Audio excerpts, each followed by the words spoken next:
how are we all doing? Welcome back to career mode, where I've got a frog in my throat. I'm all bathed in pink again as well because the curtains are closed because it's hot outside. Anyway, welcome back. You joined me for the race in Bahrain. I did qualifying away from streaming because I was experimenting in practice with the wheel again. I still can't get my head around it. And I just ran through qualifying because I was bored but too tired to stream. Regardless, we still have an update due in China for front wing turning vanes, and then I've begun a more long-term strategy of investing into the factory and the development teams. So what we'll be doing actually is spending our money or points here and here across all the departments, and the aim is for the first half or 3/4 of the season to actually just get the infrastructure in place to empower us to actually develop the car quickly and cheaply. And then at the end of the year start development for next year, and then push really hard in season 2. And given where we are right now, I don't think we're too far away from actually being able to become regular points contenders. Press F for my hair, boys. There we go. No, we haven't. Ah, fuck it. Now, the game crashed after the last stream, so I had to rerun the race in Australia, which came out with a better result because I wasn't talking. We finished 9th on the road, but 8th after Sergio Perez picked up a penalty. I don't know what for. So currently we sit 6th in the constructors and I'm 8th in the drivers.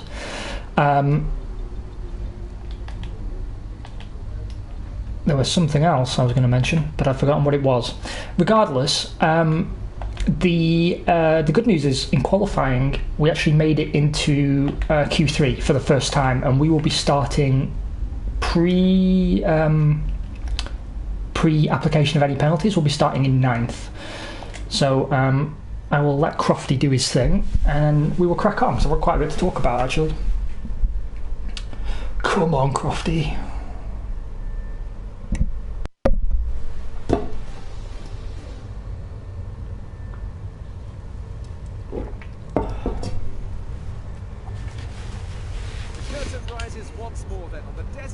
Of Sakir as the players take their places for the opening act. Will they enthrall us like they did in 2014 with that titanic battle between Nico Rosberg and Lewis Hamilton? Well, we'll find out shortly as we get underway here in Bahrain. Formula One returns to the desert today on this exceptional 3.36 mile circuit. 15 corners provide plenty of overtaking opportunities. It could be a strategic race, this one, with Sakir notorious for eating up the rear tyres. Watch out for drivers managing their rubber at some point during the Grand Prix. Bahrain has shown us many times in the past, though, Anthony Davidson, that a good strategy will only take you so far. Beyond that, you need good racecraft and you need good consistency. And a little bit of luck too, I'd say. This is one of those circuits where the safety car always seems to come out just at the right time to condense the field together and mix up the cars on different strategies. It's hard on brakes, it's tough on fuel, and the main overtaking opportunity is down into turn 1, where it's easy to outbrake your opponent and potentially have a bit of argy-bargy as well.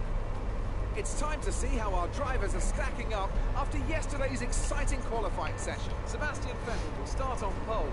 Fantastic qualifying from the multiple world champion. And it's Charles Leclerc in P2. Looking down the rest of the grid, we have Bottas, Hamilton, Pierre Gasly, and Ricciardo, Perez, Hulkenberg, McKinnon, and Carlos Sainz.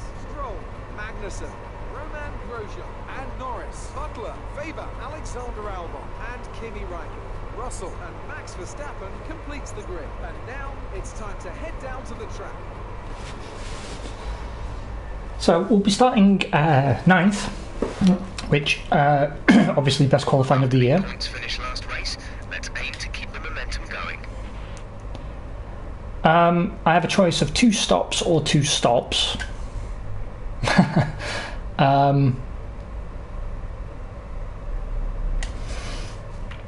I'm going to play around with this strategy a little bit actually. I wonder if I can get some time on the C3.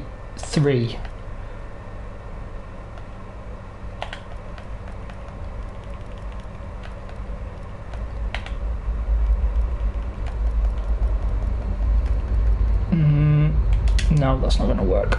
Okay.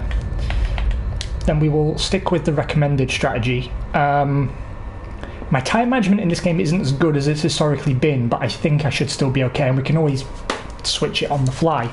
I'm going to add more fuel on board. Reason being that I'm actually burning a lot more fuel than the game seems to project that I'm doing. That wasn't happening in the last game, and I don't know if they've just, in this version of the game, made fuel management harder, deliberately so, or if actually I'm just driving like a Burke.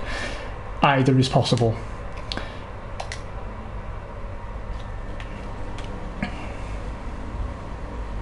So you may have seen Simon's not doing F1 in his career mode. Hello Simon, if you're watching. Don't really blame him, because his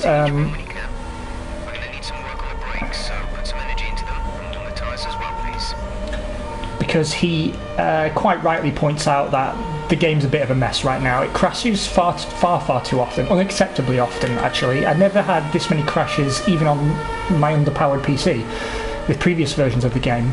Additionally, the performance of all the cars and drivers is completely skew-if. It's just totally wrong. I'm guessing a patch will be coming, because those of you paying attention to it will know that Rich Energy and Haas have been given till the 18th of July to remove the stag logo from their branding. So, because the stag logo actually appears on the cars in the game, as we saw in the build-up there, I'm guessing it's almost certain that at least a visual update for the game will be coming quite soon. We have also been seeing people who got the game early complaining of mid-season driver switches being a problem, which I already objected to, even though, you know, it's not like it doesn't happen in the real world. It's just a very rare event. But not just that, it's that the driver switches both mid and post-season often don't seem to make much logical sense. See, what I was hoping for is that, you know, weak drivers would be replaced by ones that were performing better, and the way drivers moved between teams would be reflected, would play out based on their performance relative to the car's performance, and so you'd see guys out driving the cars being moved to teams with a more competitive car. Doesn't seem to play out that way, and I've seen some very strange driver moves on Twitter that don't really make a huge amount of sense. So all in all, little disappointed. I am still having fun with career mode, but I mean, I always will. I don't think I'm a good benchmark for the general customer, because if it's an officially licensed F1 game, unless it's truly awful, I'm going to get some enjoyment out of it. I'll have to go grocery shopping after this.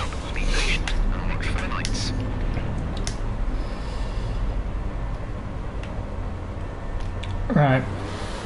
I'm a bit more accustomed to the game now, so I'm hoping for a cleaner start. My getaways have been a little bit better, but that was a bad one. Yeah, getting totally monstered.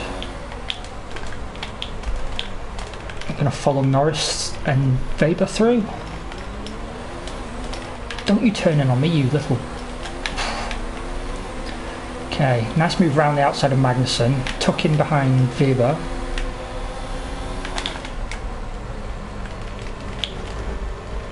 Ah, shit. I don't know what I hit there, because there was no one on that side of the car.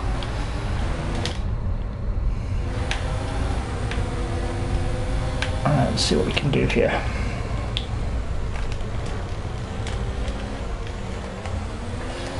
Almost went round there. My tyres are a little knackered. I put an extra lap into them in qualifying, which I think is going to be what's causing me a lot of my problems. Now, all in all, I would say that the AI has, in most respects, improved. With the caveat that they seem to do something which they never did previously, quite so blatantly, which is they will deliberately steer into you. What the hell am I doing? they would deliberately steer into you when you're both driving in a straight line. Now, it wasn't unusual for cars to steer into you in previous versions of this game, and you know, to sort of nudge the rear of the car on one side and knock you round on a perfectly straight bit of track. Like that did happen anyway. But now they'll turn into you on corners as well, and on straights in places where previously they didn't. Like maybe in previous games there'd be a kink on a straight, and you know that you'd come together somehow that way. And I still felt it was pretty poor AI, but it is what it is, I suppose. However, it just seems so much more egregious now. The car is feeling very heavy, and we're struggling for pace in a way that we weren't previously. I mean, the McLarens have definitely got our number. Now, what's interesting is I overloaded the car with fuel, and we're still burning through it at quite an alarming rate.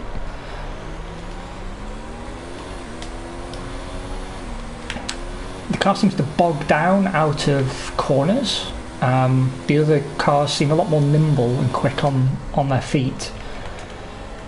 But again, that's to be expected in what's supposed to be the worst car on the grid, but never seems to finish on track as the worst car on the grid. Inexplicably. I mean, right now Russell isn't last either. The Toro Rossos have fallen back quite some way. Verstappen's making his way through the field, I can see him. And we're in kind of a no man's land again like we were in the last race, because I'm able to sort of stay within some distance of the car in front, but we're definitely quicker than Stroll behind. That's a much better way to take that corner. Maybe when DRS comes on, maybe we'll get a chance to have a pop at him. But we're definitely keeping rough speed with the cars in front, that little gaggle of cars. The question now is if any of them are one-stopping, because it is theoretically possible. If any of them got through on the softs, then there's no reason, from what I saw, that they couldn't go softs to mediums and be done with it. But I fear we may find ourselves in a no man's land again, where I can outdrive the car just enough to be somewhere up near the tail end of the points, but at the same time not fast enough to compete with the cars in front. And that looks like pretty poor design on the... DRS will be enabled this lap. You can use it from within 1 second of the car ahead and in the DRS zone. Thank you, Jeff. That seems pretty poor design on the part of Cody's, because I recall last year being able to tweak your difficulty as a percentage for the first time ever actually made it really easy to find a level that was consistently challenging to you, so you always had some racing going on. But it seems there's like a performance divide directly in the middle of the midfield, and I've seen that in all the Grand Prix I've run so far, because I've not just been driving career mode. So, you know, in single Grand Prix as well, there just seems to be around places 9 to 12. Energy harvesting, reduce ERS deployment.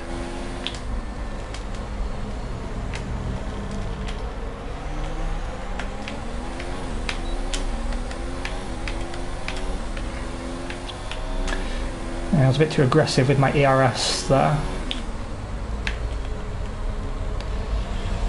There's some of that understeer problem coming back.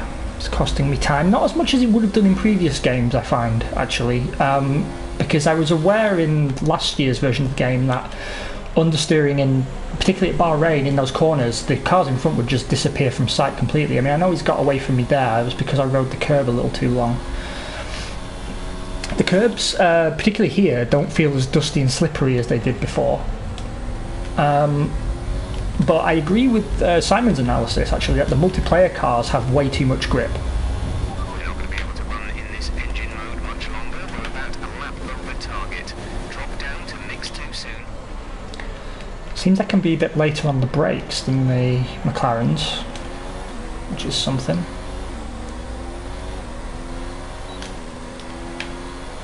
Problem is they're all giving each other DRS up ahead, so it's not like I'm getting a real pace advantage. I'm sort of just keeping up with them.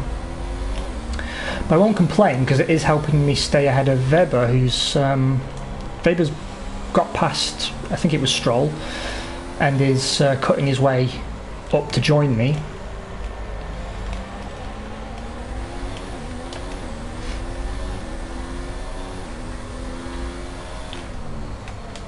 I braked too late again there, but we made it round.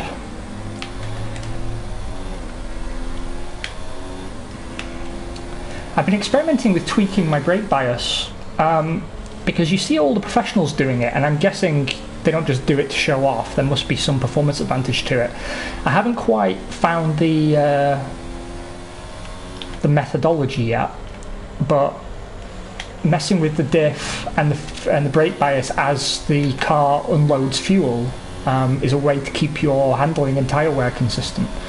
So it's definitely something I should be looking into getting to be familiar with, particularly because I'm not adapting to the wheel at all well.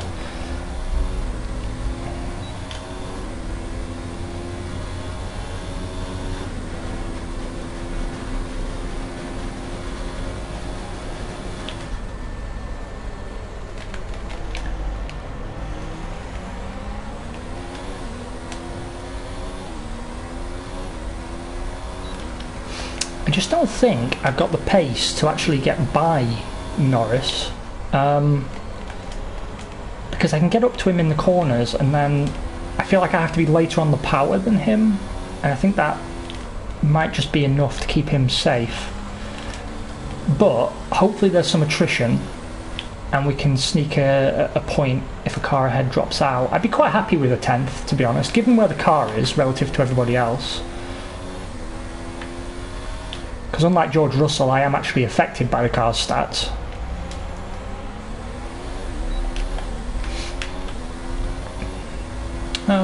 Weber's gaining on me a little, not much, just a little, so you know, maybe we'll get a bit of racing going on afterwards.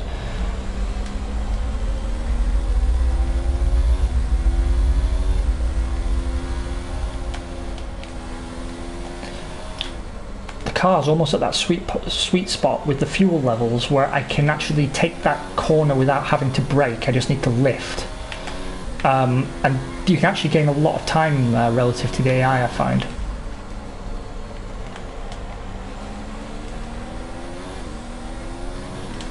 Our lap times are slower than they were though, and shit, Norris has got out of DRS range. That's not good.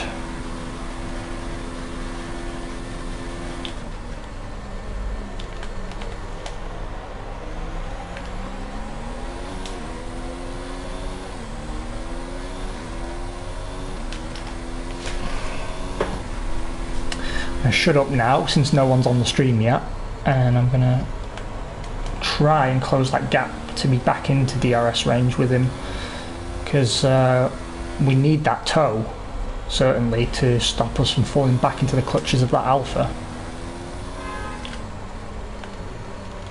And thankfully the Renaults are fighting each other, which is starting to form a bit of a train that may give us an opportunity to pick up some cheeky places down the road.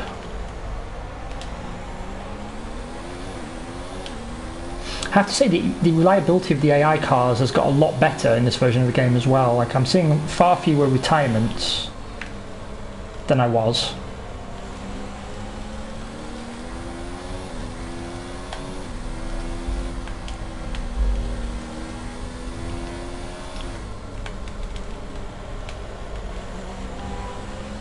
Okay, looks like you're running on some slightly worn rubber at this point. You should still have a fair amount of grip left, but be mindful, it's going to start falling away. Yeah, I think it's already starting to go, Jeff. I think this might actually have to be my in-lap.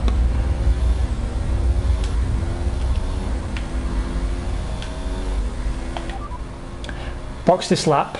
Pitting this lap then, come into the pits at the end of this lap. C1 tyre. Repeat that, there's interference. I don't know if it actually recognises the compound numbering yet. Hard tyres. Hard tyres. There's static over the radio, say again. Hard tyres. Okay, mind you don't get caught out on this set of boots.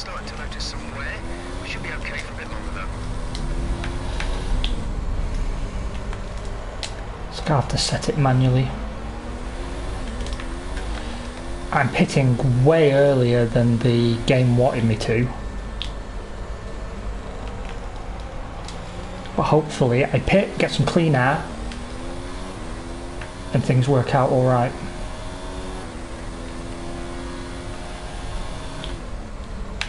I lost some time there as well, trying to use the MFD and lean down into the microphone.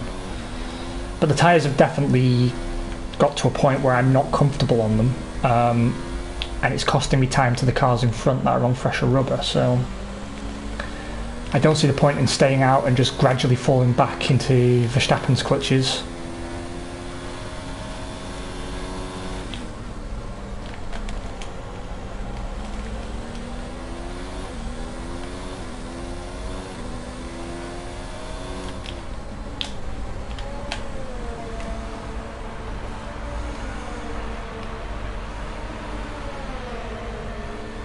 Yeah, look at the time we were losing there. Ridiculous.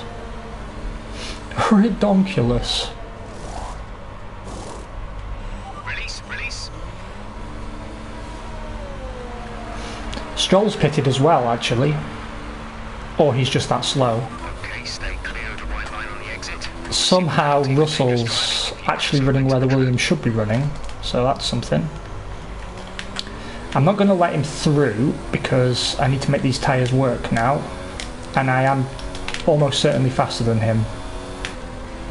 Although he's got DRS on me right now. Be careful not to hit each other, cardinal sin.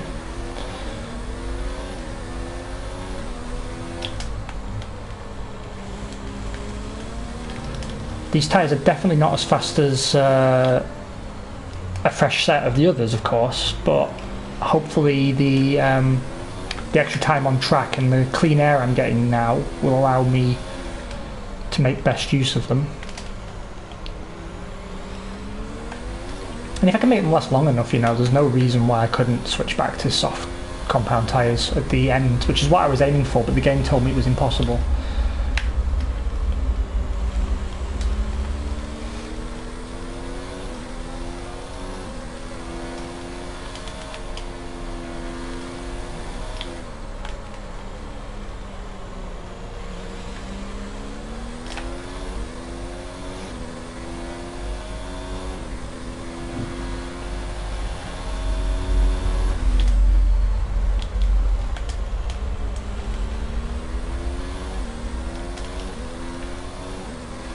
So, 8 laps in, early pit stop out of the way. Fuel levels are actually doing okay now for some reason. I don't know if we just burned a lot of fuel off the line.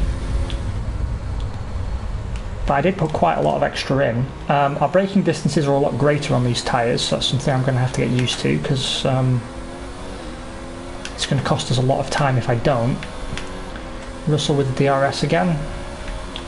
I have to get out of his DRS range, because otherwise he's just going to be a constant thorn in my side, and the more I defend against him, of course, the more time I lose to the cars ahead of me that I really can't afford to be losing now if I'm going to make this strategy change work. I don't regret it, because the tyres were definitely not in a condition to allow me to keep pace with Norris, so the longer I remained on them, the more chance of a Kimi Räikkönen and Charles Leclerc scenario I was going to develop. Turn my ERS up to high, see if I can't get away from Russell at all.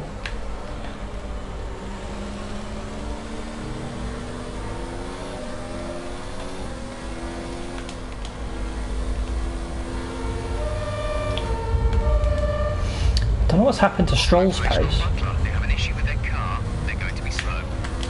Oh, good. Now, Stroll doesn't have an issue apparently. He just seems to be very, very slow around this track. Now, I know historically Force India, Racing Point, haven't been so good here, but he's way off the pace of Checo, right? Even more than he is in real life. There's Mr. Butler up ahead.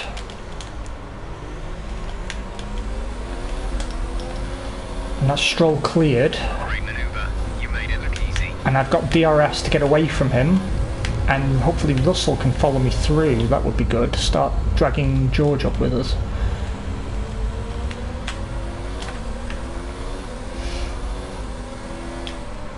Okay, gap ahead is 5.0 seconds. Not for long, it's not.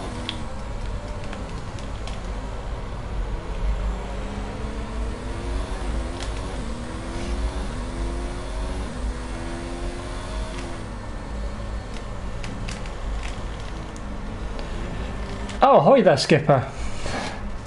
How the devil are you, sir? I meant to reply to your message, actually, but I was at my desk, and then I ended up just arguing with fools for the rest of the evening. I forgot to write you back.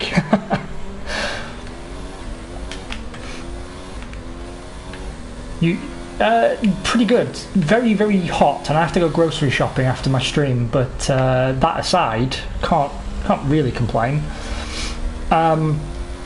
You join us pretty early into the race. I qualified 9th, which was pretty surprising, and we were running 11th, keeping pace with the McLarens, but my tyres had more laps on them from quali, so I pitted early and moved to the C3 compound, I think it is. And now we're trying to make the best of the strategy change. The guy in front of me, or one of the guys in front of me, Devon Butler in the Toro Rosso, has a problem apparently, so he should be slowing down, and we're catching Alexander Albon slowly. Now, what I'm hoping for is that the Renaults and McLarens that were running in a little gaggle of 4 carry on all racing each other and ultimately lose time so I can cruise past when they come in for their pit stops. And then if I can make these hard tyres last long enough, I'll just slam some softs on at the end, go for the points and the bonus point for fastest lap, because I don't believe any other car should be running soft at the end of the Grand Prix if the AI continue to behave as they have been.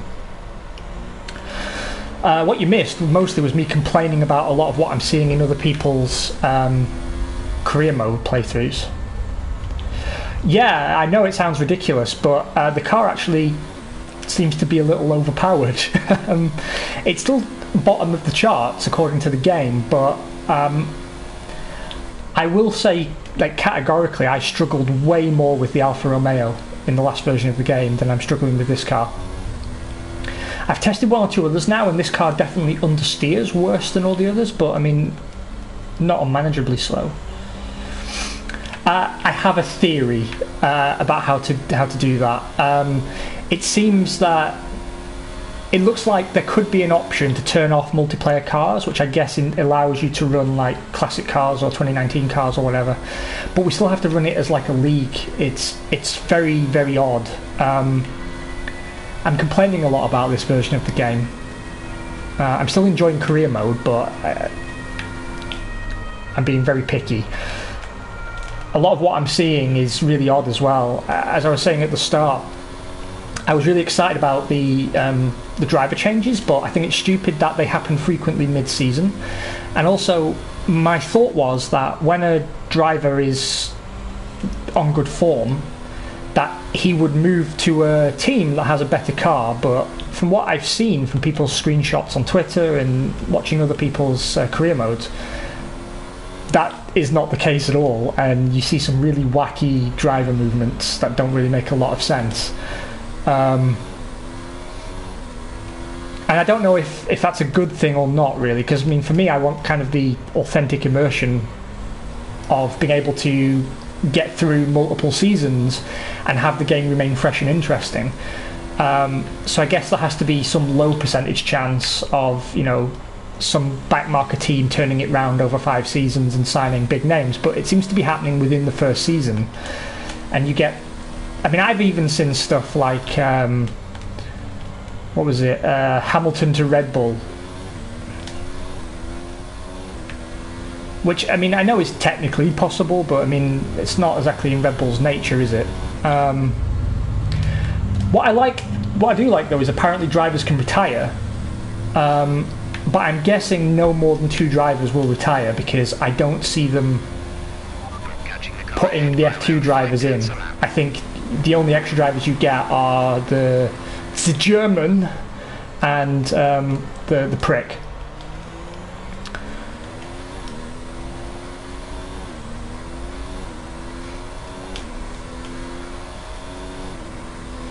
I tell you what, when I pitted early to get into some clear air on some fresh tyres, I really had high hopes that I was going to be faster than this, but seemingly not. But it's good. I mean, I think I'm pleased with the difficulty level actually, because it's giving me a challenge, but I feel like I get these small victories here and there. No, I mean, it's not like they never happen, right? They do happen. Generally when Daniel Kvyat gets fired again. But I mean, it's like historically they've happened as well. You know, Fisichella to Ferrari, Mika Salo to Ferrari actually to cover for Schumacher. You know, there's sometimes extenuating circumstances, sometimes it's just a transfer. But just because it happens, it's not like an every season thing, and it seems it can happen whenever your own contract comes up for negotiation. Yeah, completely. And that's what I liked about the changes they made for the 2018 career mode was... Oh no, George! What I liked was that you could attempt to negotiate with other teams.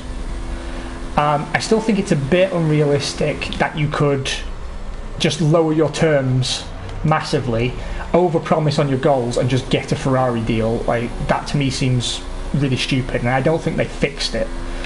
They're speeding up again, so I expect because what always bothered me in previous games was that you couldn't have a career that made sense.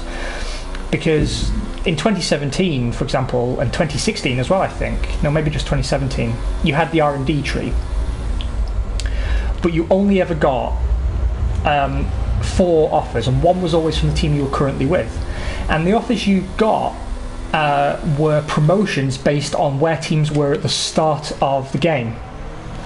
And once you're a few seasons in, those teams might actually be crap. So suddenly you were only being offered moves down the grid, and you couldn't sort of get out of that loop. So I do like that you can negotiate your own contracts, but I think the game allows you to be promoted too soon. I don't think anybody should be starting the game in their first season at a top tier team, because it just doesn't happen. Yeah, it's kind of disappointing, isn't it? I mean, previously I kind of blamed that on the fact that it was officially licensed and there was probably a lot of contractual obligations that they had to adhere to. Now, I think more that, as much as I love having it officially licensed, I think there's room in the market for an open wheel game similar to this, but that doesn't require any licensed drivers or teams. Because I think there's a lot that they don't do, you know, in terms of personal sponsors and backroom politics. I mean, they're trying to get there, but it feels very superficial. You know, all this comments in the press from other people and yourself having alleged effects, but it all feels very, very shallow so far. Maybe they'll build on it with time, but don't know. I don't really want to go 3 wide with the AI in this game, because they do turn into you on a straight road for some reason. Like, at least in oh, Albon's gone very wide there.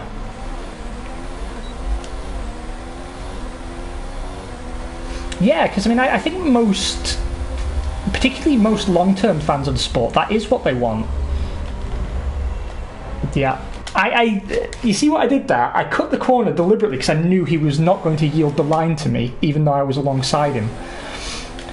And I appreciate them making the AI more racy, but in this and the last version of the game, they have a real tendency to drive in a very unsportsmanlike way. Like, under blue flags, they don't move at the right time or slow down. They end up always costing me time. And then when you're actually racing them, unless you're absolutely 110% sure that you're going to get past them, it's often very dangerous to just make a late break lunge, because they will just turn in on you. The one major update I have seen that I am in favour of is that they will move offline to cover you, which I really do approve of, because at least then you've got some idea of where they're going to go. But still, I'm kind of disappointed with some of the flaws in the way the AI is. Yeah, I hear a lot of good things about the NBA 2K career modes, and I don't know, I just sort of... It's the attention to detail with these games that kind of bugs me a little bit. After 10 years, they're still being released with a lot of bugs. Now, in their defence, they have quite a short turnaround time between games, even more so this year. But, like, when you create your driver, they ask you for your short name, you know, your 3-letter initials. And then that features nowhere in the game. I don't know what they use it for. They don't render it onto the car. You know, you don't even get your flag and name on your race overalls. Your helmet is always devoid of sponsors, regardless of which team you're at. And I know that sounds really small, but that's just one step in the sort of changes I'd like to see. I think creating these characters like your manager and your race engineer and the Australian bloke who tells you your parts are broken, like, they've gone to some trouble there to try and create an experience beyond just what you do on track, and then they've done nothing with it. And like, why give us our voice name in commentary and then give us a choice of like 30 names, most of which nobody has? I mean, at least when FIFA first introduced that, they took famous player names that people might want to reuse, and then they added like the most common names from around the world. You know, you're never going to get everyone's name in there, but you know, you look at the ones that are most common and you try and accommodate the most people, and there's names that you just think would be no-brainers to be in there, and they're just not. It's odd. But they, you know, they allow you to call yourself stuff like the Clinician or whatever it was. The Felch. It just seems bizarre to me. It feels like every version of the game is sort of tantalising me with the prospect of a properly immersive career mode, and then they yank it away at the last moment and mock my tears. And I think, you know, being freed from the official license, I think a developer somewhere could actually make a really immersive career experience. Because I know Project Cars makes some kind of token effort towards it, but I think if you really want the mass appeal, what this game has always done really well is strike that balance between a casual pick-up and play experience, but allowing you to add in a degree of realism and authenticity. Yeah, that's the problem with me getting old. I remember the days when games were made for me. To be honest, I don't necessarily mind so much, because the one thing that was bothering me is lazy writing in my video games. I don't play many other games these days because, you know, full-time job and everything. And what I found is the games I always thought I wanted, I don't actually want anymore because they don't respect my time.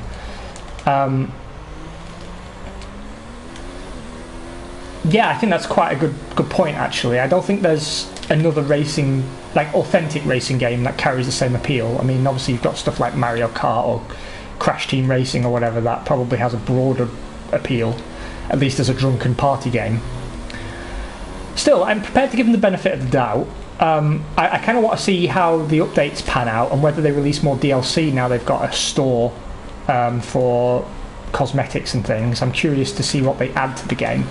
I know an update has to be coming because Haas and Rich Energy have until the 18th of July to cease using the stag logo, and I'm not allowing that to stand. That was really fucking stupid.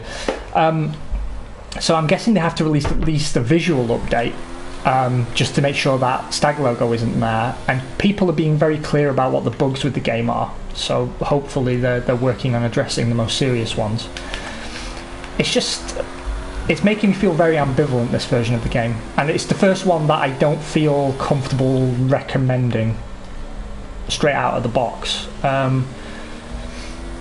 I mean, there's been a good argument to not buy every version of these games anyway, like historically, but I I've always felt comfortable saying, well, I don't think you'd be disappointed if you bought it. Like, it improves the things that at least I cared about. But this one, I really don't see the pressing need to go out and get it, to be honest. I'd wait for a few patches if you haven't got it already. Yeah, I'm curious how much of that will stay in, actually, because there's going to be a discovery phase again now. There's been a judgment against Rich Energy, and they're going to be forced in the UK to release their financials and their sales figures worldwide and their marketing costs, and they have to disclose what they've actually paid to Haas. And that information is going to tell us a lot about whether it actually is a legitimate company. And depending on how poorly it reflects on Haas, I'm wondering whether their cooperation with the documentary makers is going to continue.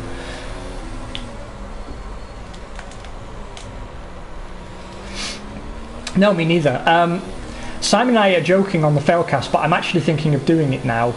You can actually order like OEM energy drinks. Like, companies will make crates of energy drink with your own branding. Yeah, I drink a lot of energy drinks myself. I make it a point when I travel to a new country to find like the local energy drink I can't find at home and try it. I consider myself something of a connoisseur. And we were talking about getting Failcast branded energy drinks and mailing them out to people, and trying to get more Instagram posts of people drinking our energy drink than people who drink the Rich Energy one, because it's not hard to do. It really isn't.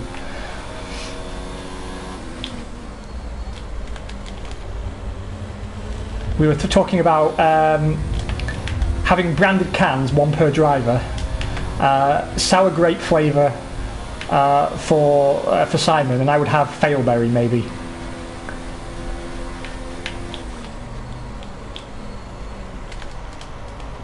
Oh, you son of a bitch.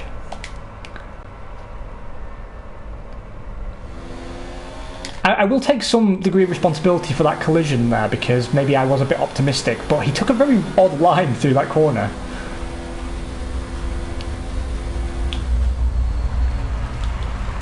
Oh yeah, please lay them on me, brother. We need a good pun flavour. Yeah, there you go. When life gives you lemons flavour. I like that. That's good. But, you know, Photoshop our faces onto race overalls and, you know, put our signatures on the cans, make it look like those Red Bull branded cans that you get, and then just send them out to randos. Just have a day doing like an eBay mail session, mail them out and say, you have a free can, but you just have to post on Instagram, because it might be a good way to get us some more listeners as well, to be honest. Because I honestly believe it's possible.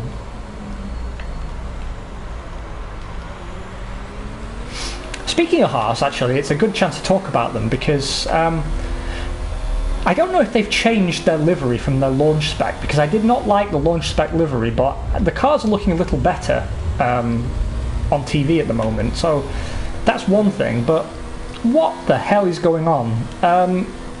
Their form at the moment is exactly what I predicted it would have been earlier in the sport for them.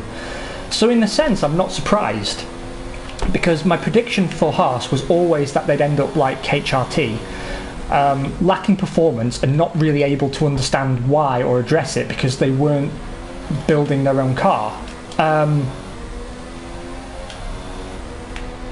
And now that's kind of happening, but for some reason it feels like it shouldn't be. It feels like it shouldn't be, because they've kind of outperformed all my projections for 4 years now. Oh, that'll go in the highlights package. I didn't hit him, at least, which is good. But it was a bit of a naughty move. But you've got to get your elbows out. If this game has taught me anything, it's that you've got to get your elbows out. Our gap to the car in front is 7.2 seconds. It seems like it did, doesn't it? It does seem that way. I mean, it's hard to say, because there's not been any sort of public deterioration in the relationship. What I judge it more on is that once Sauber got rid of Manisha Kaltenborn, the classic friendship between the Sauber group and Ferrari seemed to sort of blossom again, because throughout most of Sauber's history they were on Ferrari power, whether they badged it Petronas or otherwise, but they were always buying some parts off the shelf from Ferrari, including basically a full car in 2004, I think it was. But Sauber were very capable engineers with great facilities, building their own car and just having a very positive relationship. They did, didn't they? Yeah, Mercedes brought them in and then gave up on them. MFD for a new strategy option. We're leading our teammate by 41.7 seconds.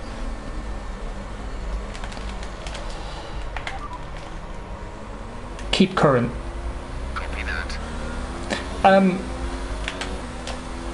But Sauber were always at the sharp end of the midfield for the most part, and they had a very positive relationship with Ferrari that I think was a healthy kind for the sport, and benefited both sides somewhat.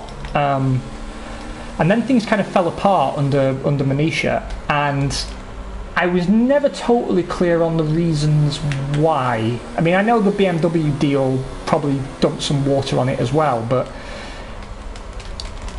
I don't know whether Manisha was just particularly abrasive or what, but the thing was, I thought she started strong, and so did Claire Williams, but then they both kind of went off the rails, and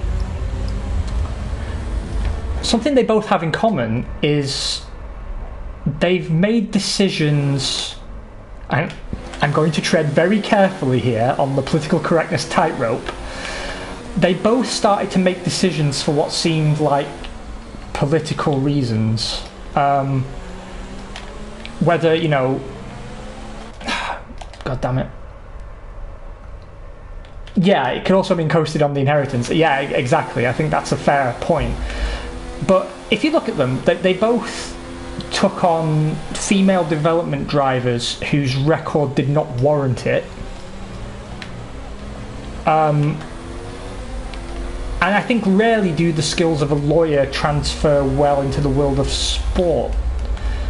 I mean, because of course there was the whole fiasco with Guido van der Garde, which should never have arisen,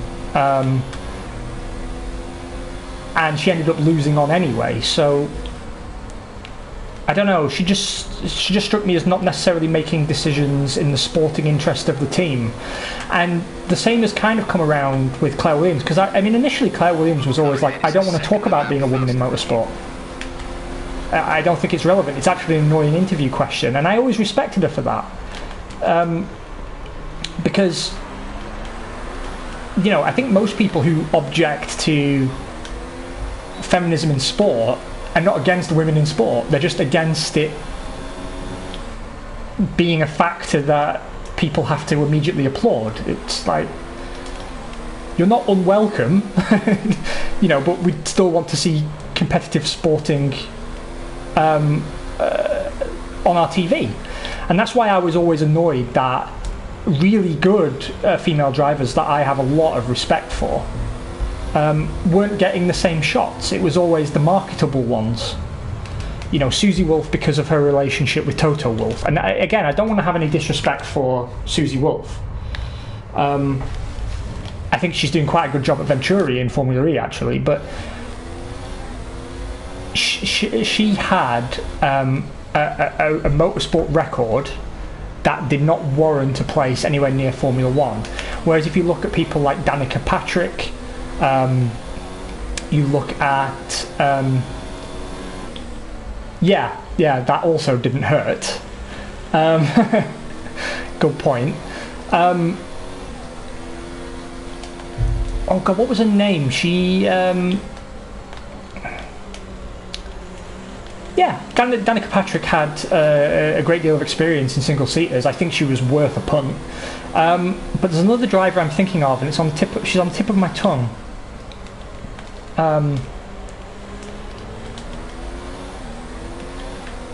Oh god, what's her name? I think she may have even have been Swiss. She tested for Sauber. God, I'm really annoyed at myself now because I used to follow her career really closely, and then she sort of fell off the F1 radar, and I forgot to keep up with her. Yeah, that's it. Di Silvestro. Yeah. I was actually very keen to see her have a proper crack at Formula One because I think Simona Di Silvestro had a record that was comparable to some men who got into Formula One. Often with backing, but you know, she had backing, so I wouldn't have objected at all. As it stands now, I'm struggling to find many female names that I think are ready for Formula One, and people often take that as me saying that I don't want women in Formula One, and that's just not the case. It's just they have to be on the level. And what worries me is the W Series, because I don't object to it on principle. I was actually in favour of it, but I followed it quite closely during the recruitment stage.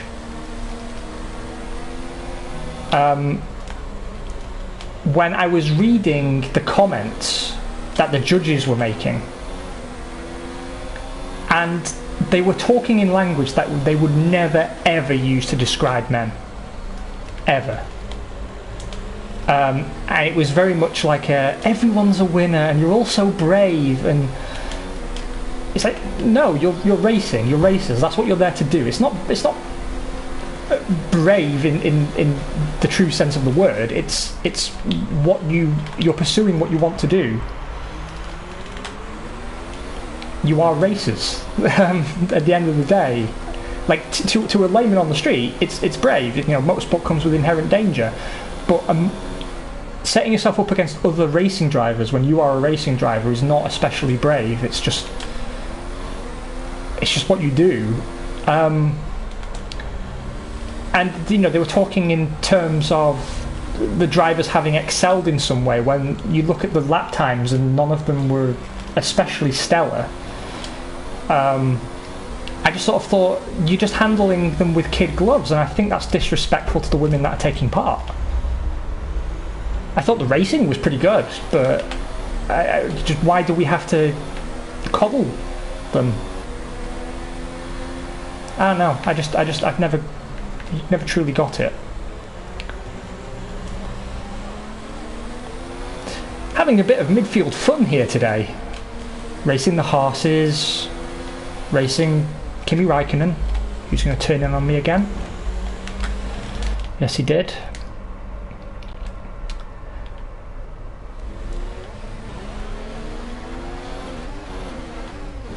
Yeah, do you know, that's actually quite a good analysis, because they're still marketing them on how they look in many cases. And again, I've got no objection to people being models. I've got an objection to racing drivers being models. And I know it's not like they haven't done it with Lewis Hamilton, for example, but I think it's somehow different.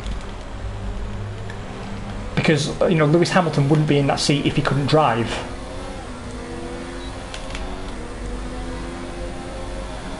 Whereas, you know, we saw Tatiana Calderon get an association with Lotus Renault, and Simon saw her in F3, I think it was, at Silverstone, and she was something like 19 seconds a lap off the pace, or something humiliating. Oh, so it was Carmen Jordan. Yeah, you're right. It was Carmen Jordan, not Tatiana Calderon.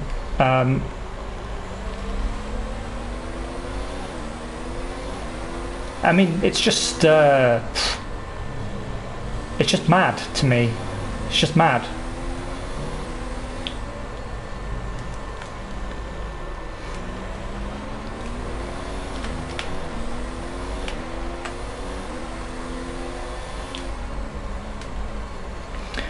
Well, I'm starting to suspect points are unlikely in this race.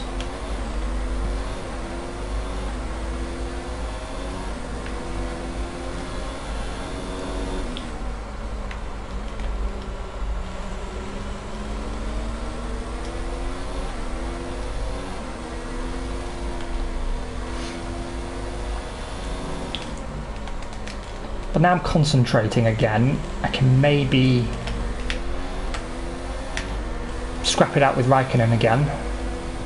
I think Grosjean is off down the road beyond my grasp. at least at this stage in the Grand Prix. Careful on the tyres. Our data is showing some wear. Oh wow, they are more worn than I thought.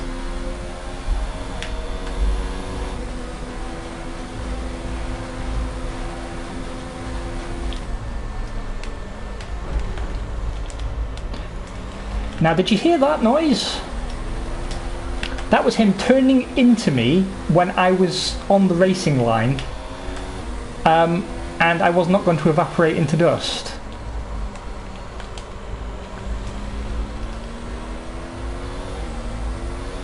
Reduce the ERS deployment, please. This is actually one of my favourite tracks in terms of the visuals. I think Cody's done a great job of the light coming through sort of the desert mist. Yeah, at least that's true, at least he's realistic.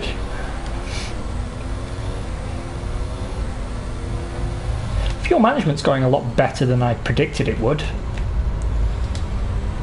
But we need to do some energy harvesting. I think lap for lap, K-Mags has probably got faster pace than me, but if I can just put my car in the right place, then it'll be fine.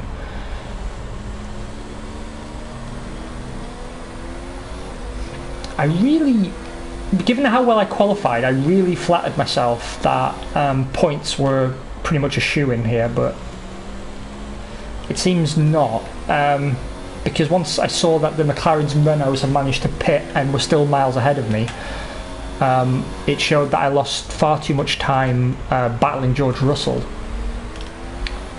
and Lance Stroll.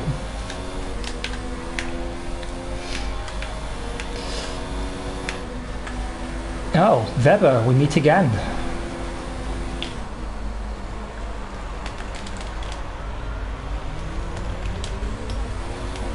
At least there's plenty for the highlights package to play with. I do like that the game makes highlight reels for you after your Grand Prix, because some of them come out quite good actually.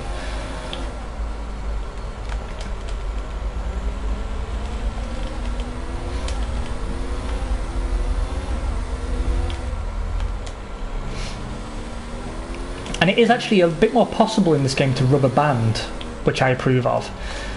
So like your tyres seem, at least, I don't know if it's just that I'm inconsistent, but the tyres seem to go through stages and they start to go off and then they kind of come back to life a little bit and then go off properly, which does at least shake things up a little bit.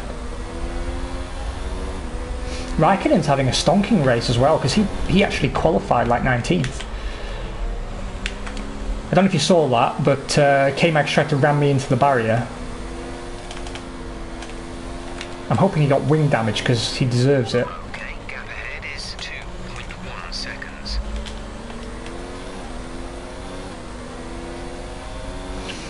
28 of 57. I am going to pit, if I can last long enough, somewhere around lap 33, and then hope that my tyres last. It's really my front left that's taking the pounding.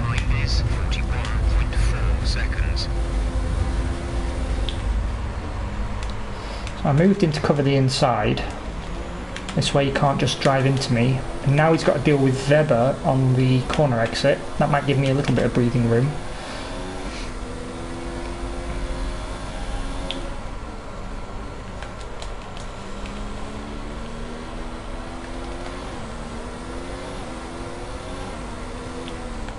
I do love how this car looks under the night lights as well. Some of the pictures I've been getting in photo mode have been stellar.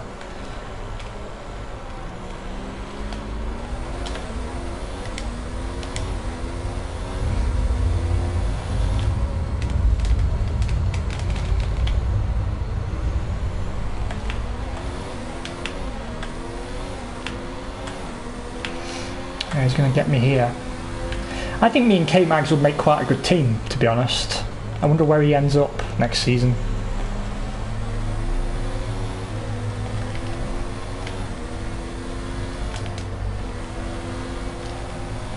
Yeah, I mean, actually, I've seen some people running it side by side, and even PlayStation 4 to PlayStation 4, this game looks so much better, light years ahead. I've got a feeling if I don't get points, I'm going to get a colossal bollocking from the team. Because because I'm guessing that my targets were adjusted based on me scoring points last time and qualifying 9th.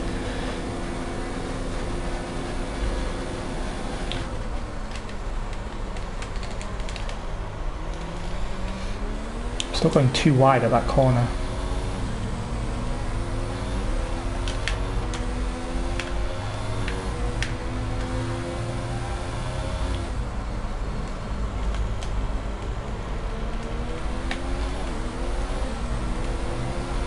Ah shit, he's got me.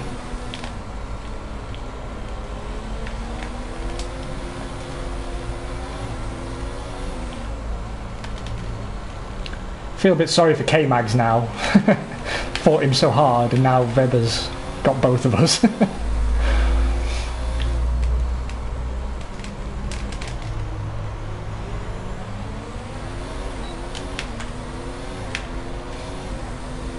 God, my pace is really going away actually because I'm being caught by the Toro Rossos now.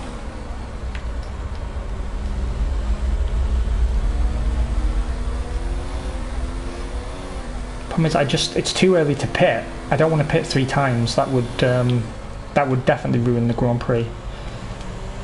So I'm just gonna have to make these tyres last as long as I can. The problem is, you can start getting punctures. I believe anything over 60% tyre wear. Because I've seen it happen to Simon on something like 63%. It doesn't always happen, just the chance increases as the wear levels go up once you're in like deep orange. I really need to do a better job of monitoring my relative pace as well, because I think sometimes I stay out longer than I should, or pit too early because I feel my pace is bad, but it's really just been a bad lap. Now that's why I'm struggling against Weber at least. He's on a contra strategy. He's out on the softs, which means he has to pit again, I presume. Full race update. We're in P14. Raikkonen is ahead of you. Gap to car in front is 3.4 seconds. They're on old mediums. Weber is behind you. The gap is less than a second. They're on old softs. You have 4 laps till your pit window opens. 27 laps to go.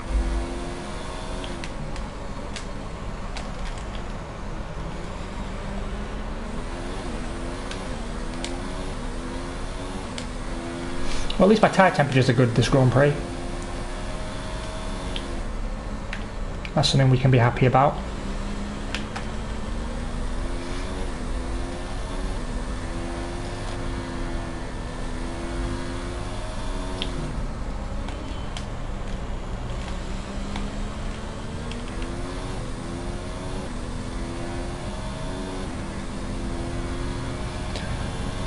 It's getting hot in here again. Damn sun. Our existence courts its wrath. I really enjoyed the Austrian Grand Prix. I think the middle bit was a bit of a snooze fest. But what is your take on the Verstappen situation? Because I was very ambivalent on this. Because one of the problems that everyone has is that the stewards are not consistent. And as I pointed out on Twitter, if they were being consistent, they would have penalised him, because they penalised Nico Rosberg for the exact same move at the exact same corner a few years back. So, I mean, technically, if that was a penalty, this should have been one. But I agree, I'm glad that it wasn't. As much as I felt bad for Leclerc, I think... Yeah, me too. I mean, I desperately wanted him to win. But I was also happy for Honda, because I'm a big Honda fan and I've had a lot of sympathy for them since they came back to F1, and I'm delighted that they've got the first win. And I can't even find it in myself to be annoyed at Verstappen, to be honest. He's been a bit more cool-headed, a bit less arrogant recently, and he's turning into the driver I always thought he could be. It's never like I hated his attitude, and I hated the fact that he was throwing away his talent, but with time comes experience, and he's definitely been the driver of the season. I don't think I would ever question that. It hurt me in my heart for Leclerc, because he deserved to win in Bahrain. Oh, I'm ahead of one of the McLarens. Oh yeah, well he was driver of the day, right? Apparently they're saying it was a technical fault. I don't think it was. I think just every person in Poland voted for him, and I could totally believe that.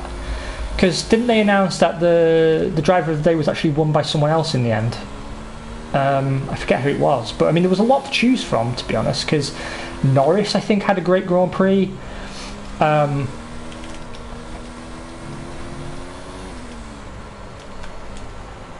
Yeah, I mean he deserved it. I think Norris had a great Grand Prix. I think Carlos Sainz had an amazing Grand Prix. I think George Russell had a phenomenal Grand Prix. I mean, he's never going to get the results when he outdrives the car, but his pace was fucking incredible at times. I think Leclerc drove a good race, and was just he was not equipped with the tyres to fight Verstappen. What I was really hoping for when those two finally met on track was that they were both on sort of a similar strategy and a similar point in the cycle, so we could actually see them go toe to toe, but he just wasn't equipped. I think he put up a pretty decent fight given where his tyres were, but it was always a matter of time before Verstappen got through. Who else drove good? I think Vettel had a good Grand Prix as well, and I think Bottas made the best of a bad job, to be honest. And astonishingly, every car finished. So, also interesting.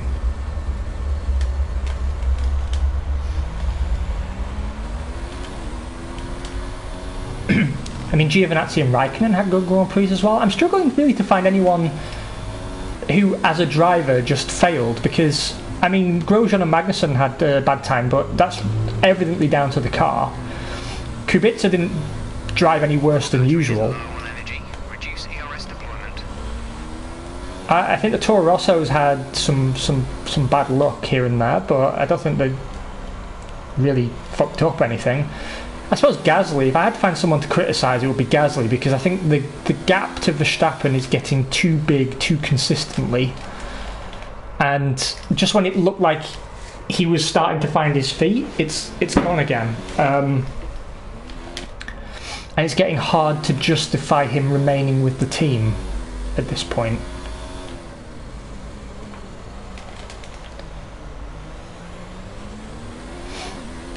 Interestingly, I don't know if you saw, but Dan Ticktum got dropped from the Red Bull programme. He was Kvyat'd through the back door. And that was a quick turnaround, because, I mean, they were so ready to pump him into Formula One. I mean, they were making such a fuss of him. And then all it takes is a partial season in Super Formula and he's fucked it. That driver development programme is brutal.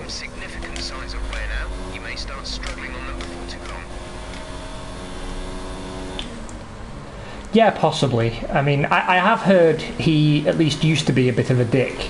But I mean, then again, that's never really been an inhibitor in motorsport, or particularly in the Red Bull programme.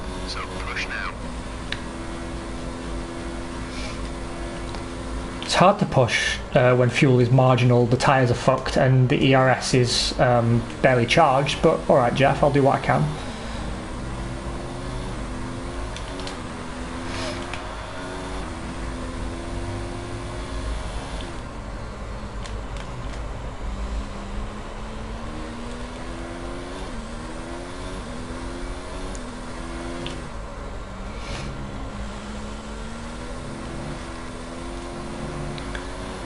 And Mick Schumacher's got another deal with Ferrari to demo his dad's 2004 car.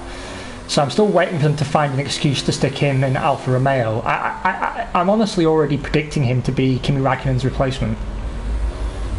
I think it's pretty much a done deal. He'd have to really fuck up for that not to happen.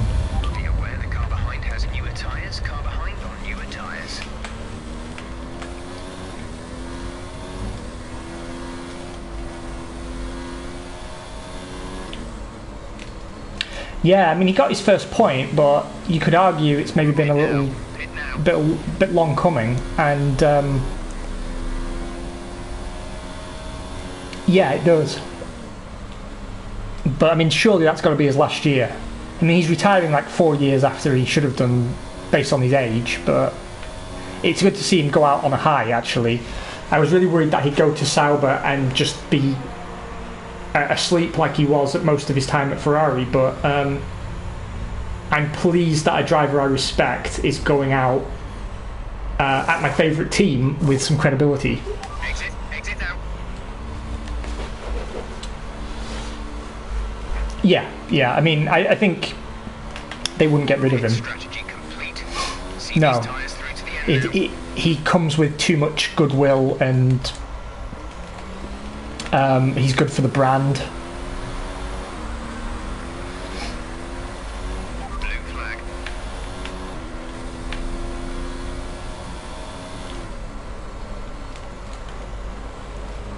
Yeah, indeed.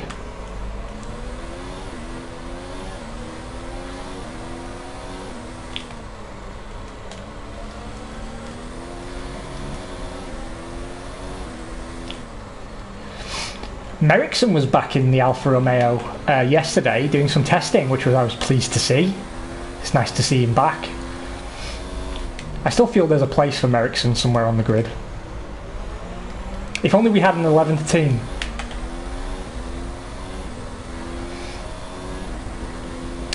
That's one of my big disappointments, actually. That they're doing all this 2021 rules and everything to try and encourage engine manufacturers and teams, and it's not drawn any interest. He's getting a lot of love over there. He's very popular, actually, and he's getting some really good results in IndyCar as well. I think he was on the podium quite recently.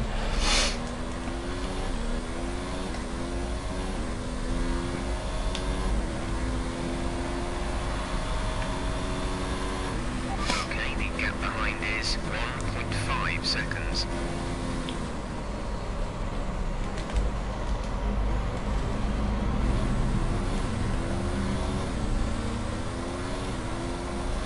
Yeah, I could not agree more. And by not adopting electric technology first, Simon and I were always wondering where Formula One goes long term, because Formula E exists now, and eventually combustion engines are going to go out the window, even hybrid ones. So I'm curious, unless they finally get round to hydrogen fuel cell technology, which has been around for years but seems to have stalled, and I don't know why, because it solves all the problems of Medium tyres. yeah, I think it probably is. Sad, really, isn't it? I was hoping they could carry their legacy over into a new era, but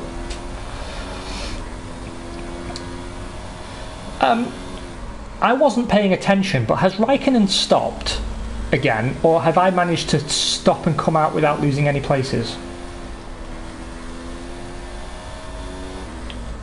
I think he's stopped again, hasn't he? And just come out ahead of me.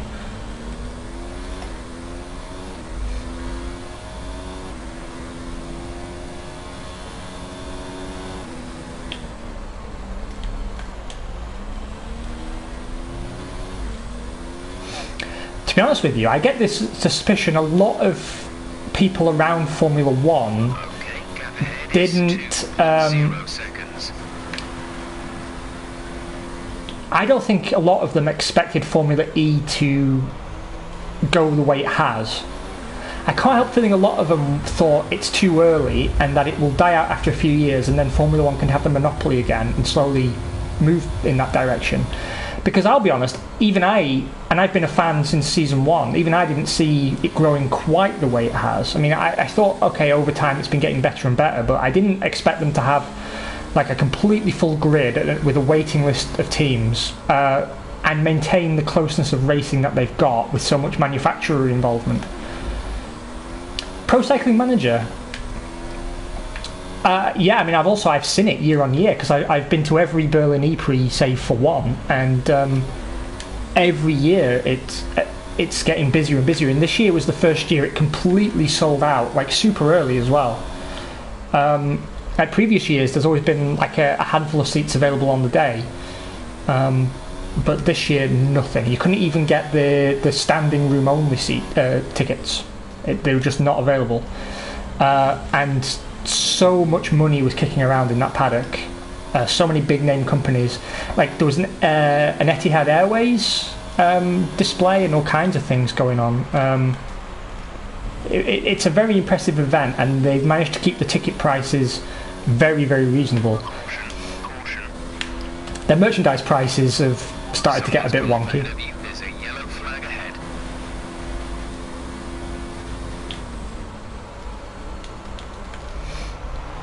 And it's a great family thing as well, because the tracks are so accessible. It's not like you have to drive miles into the countryside. For me, it's 4 or 5 stops on the U-Bahn, and then I'm there. I can be home in 10 to 15 minutes from the Formula E race.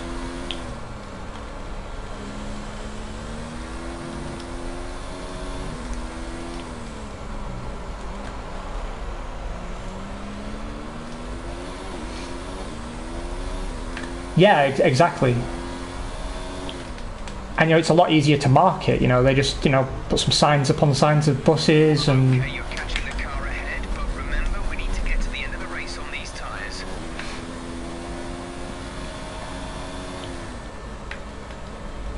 And Berlin's a very green conscious city, so I think the fact that it's electric street racing goes a long way as well to its popularity here. But it's great to see Switzerland getting motorsport back as well. I'm really glad there's a Swiss E-Prix. I think that can only possibly be a good thing.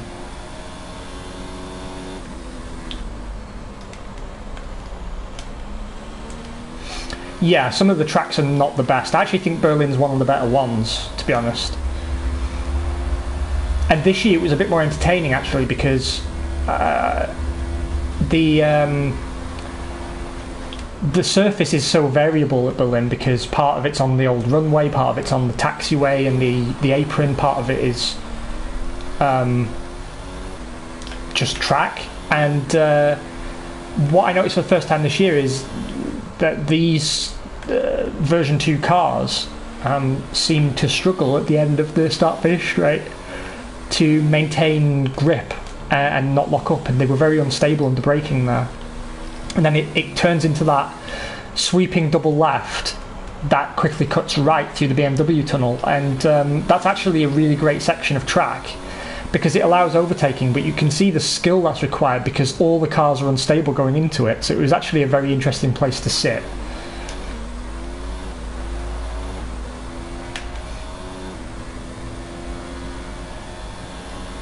But some of the tracks are appalling. I'm very curious for Formula 1 actually as well to see how the Vietnam track runs.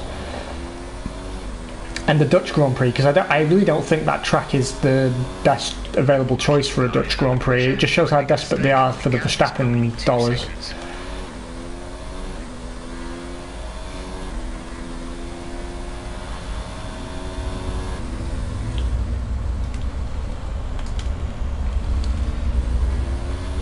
Good God, I'm tired. Yeah, that's the only way I can see it going. Right, it's 5 blue flags before you get a penalty apparently. There's one.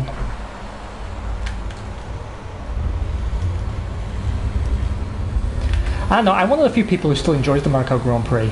There's 2. Come on, if you're going. I'm one of the few people that still enjoys Monaco because I don't need... I mean, I love wheel-to-wheel racing, but I don't need it to be entertained by a Grand Prix. I mean, actually, when I watch Retro Formula 1, I watch qualifying more than the races, actually, because it's great to be able to see drivers up and down the grid in different cars tackle the same circuit.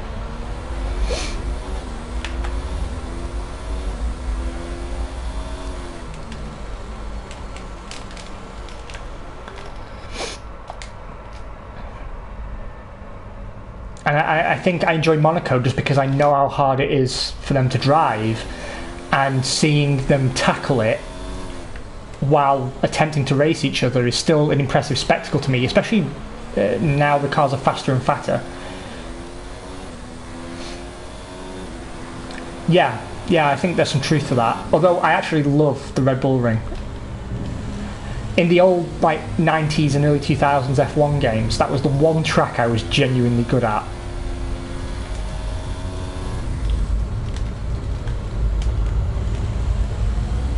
and I think the setting is beautiful. It's definitely one of my favourite tracks.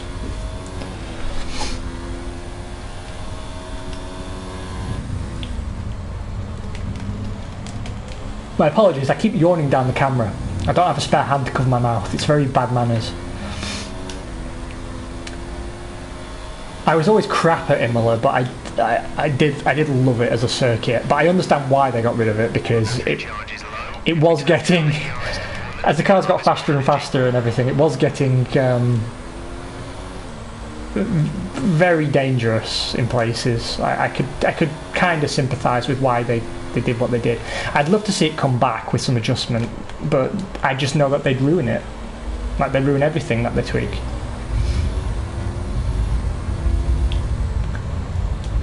I saw Simon's F2 race at Azerbaijan in F2 day before yesterday. I enjoyed it very much. I'm actually enjoying his F2 career mode proxy playthrough.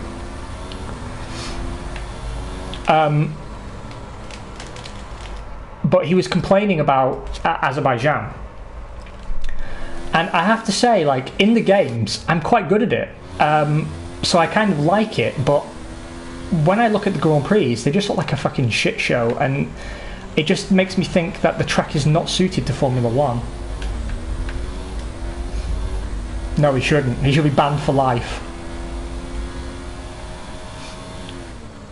I mean, particularly the tracks that have the tracks that have like long sweeping slow corners at the end of the straights can be a good thing, but the way he implements them, you can tell it's always there to just make sure the sponsors are visible to the grandstands and the cameras for the longest possible time. I have a Red Bull Cola next to me. I've been so focused, I've not been drinking it.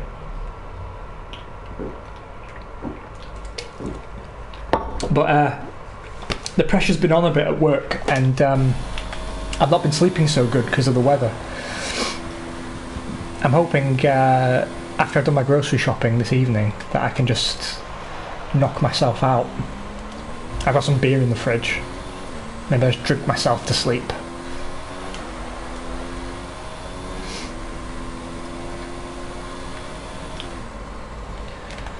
I'm hoping Raikkonen loses some time yielding for Vettel, and then I can sort of get a bit closer to him, because I was closing him down before the blue flag, and I always lose a lot of time on the blue flags.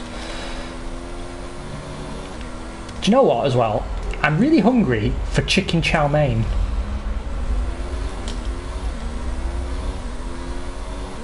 Excellent choice. Excellent choice. It's hard not to have a bit of love for a Corona. Blue flag. By all means, mate, go for it. Is it almost 5 o'clock? Fucking hell, it is. Where does the time go?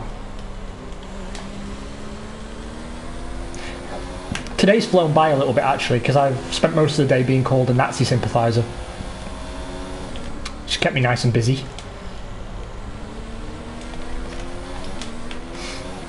A guy actually said to me, because I had sympathy for Andy No, he said, Andy No is a Nazi, so you're literally a Nazi sympathiser. I was like, you're a cretin.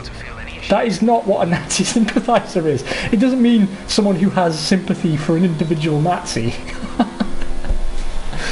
He's not even a Nazi.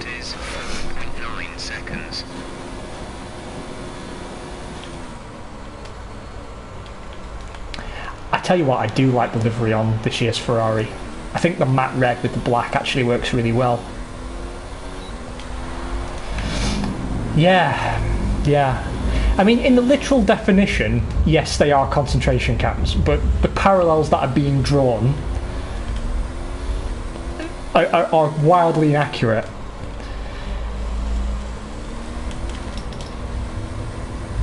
Yeah, I mean, the whole thing is bizarre.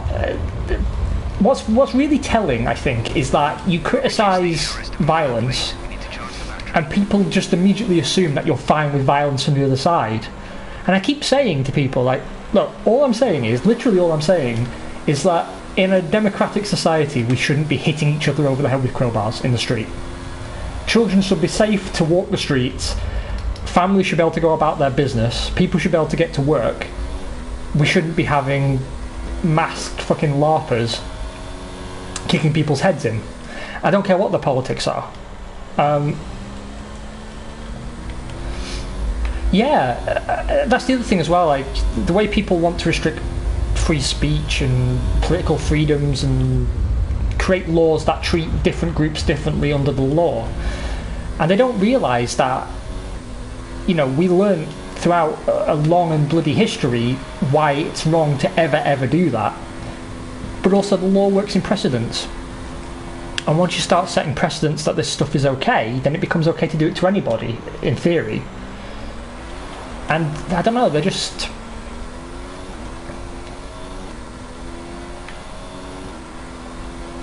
Yeah, they are, and the thing is they've got nothing to offer. They've got nothing to offer. They have a very shallow ideology that they don't fully comprehend the impact of, and that's all they've got to offer. And that's why they block you when you make a good point, or they just stick their fingers in their ears, or they constantly cast aspersions on the other side rather than owning up to fault on their own. It's funny because, you know, for a long time it was the left that were always talking about whataboutery, right? So they'd make a point about some injustice in the world, and someone would say, yeah, but it also happens here, and they go, well, that's whataboutery. That's a cop-out. And then now they're doing it all the time.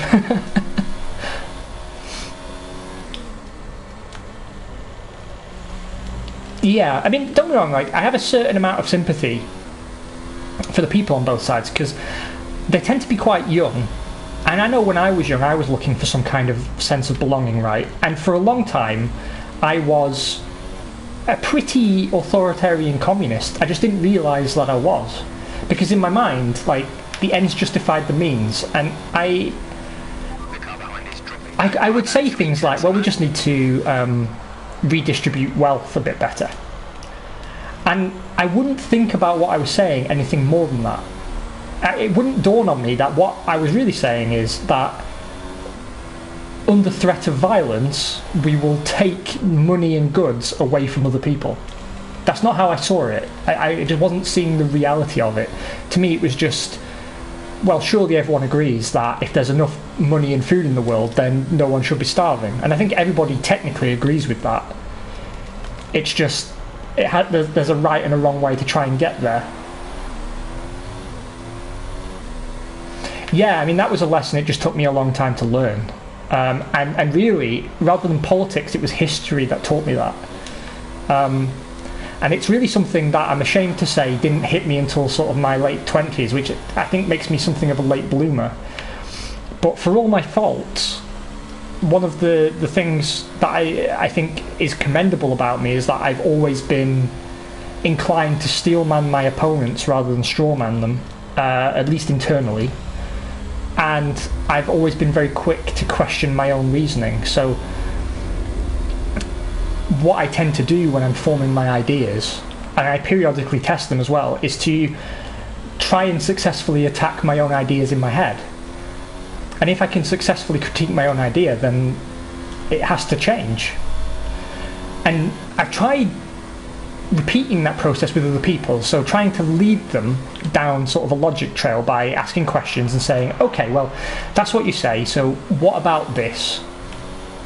And like, sometimes it works well. Like I had an exchange with a guy on I had a guy on Twitter yesterday who actually we ended up leaving as friends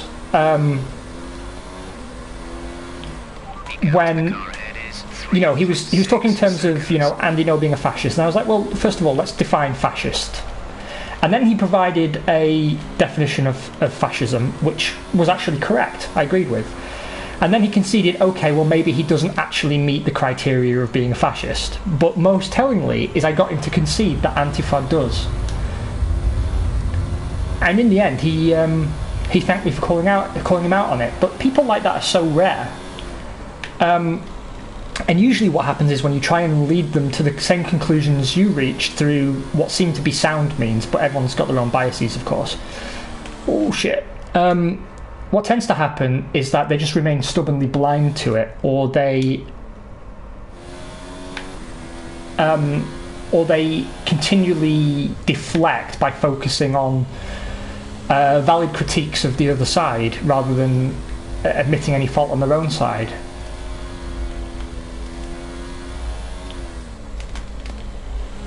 Yeah, I get blocked all the time.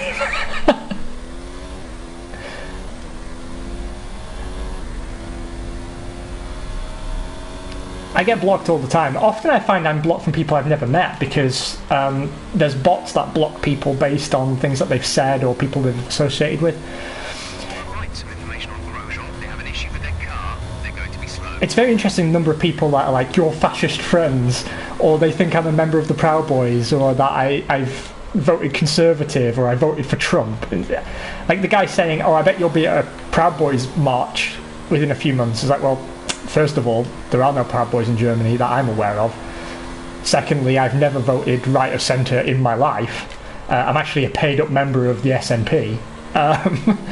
And I'm a social liberal with very libertarian leanings, because in general I think things like my phone, my TV, my video games, I want those made under a capitalist system with competition. I want the best possible goods at the best possible price.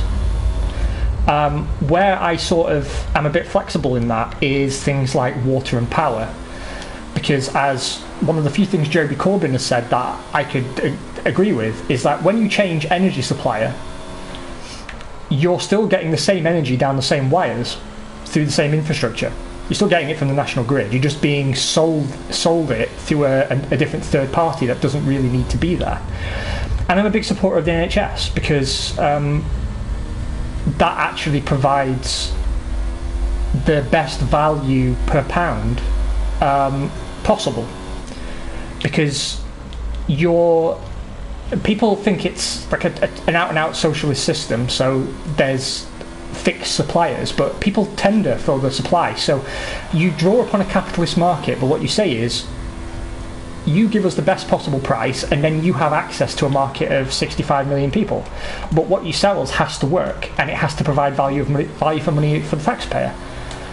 And I kind of find it hard to critique that because people still have the choice of private healthcare, and I have no objection to them having a tax break for that.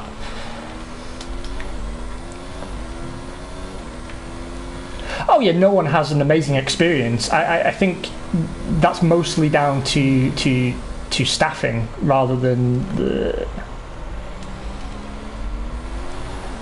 Oh, but by no means is it pretty. I think it's suffering from funding trouble generally, and a staffing crisis. I actually have some friends who work for the NHS, and some of the stories that I hear concern me personally. I've not had a bad experience, but I lived in a rural area, and my health centre was actually a new build, so it had all the latest mod cons, and I never really had to wait to see a doctor. And then when my grandparents were terminally ill, the care they got was actually really good. But of course there are going to be areas with more pressure on those services with higher populations, and it's absolutely going to have its faults, 110%.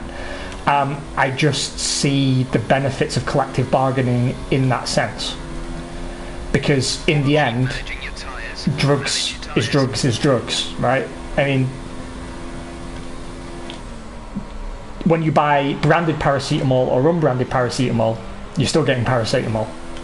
Now, people do buy branded paracetamol and they're free to do so, but at the end of the day, in a system that's taxpayer funded, you want the best value for money, and that requires negotiating a cheap per unit cost for stuff that actually does the job, and it's almost certainly going to be cheaper than equivalent private healthcare, just because of the nature of the model. It doesn't mean private healthcare is bad or people shouldn't have access to it, and I think it's fine for people to opt out of paying into the social system and then taking care of their own needs. but I think there's a good argument for having a social equivalent.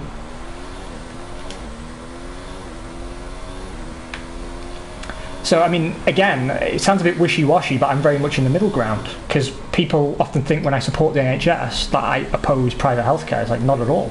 Not at all. It just like in a capitalist marketplace for your phone, I have a Nokia 9, I imagine you'd hate it. It's entirely possible. It's entirely possible. But by the same metric, I love it. And I think a social system is going to serve a demographic of people for which it is going to represent the best possible deal.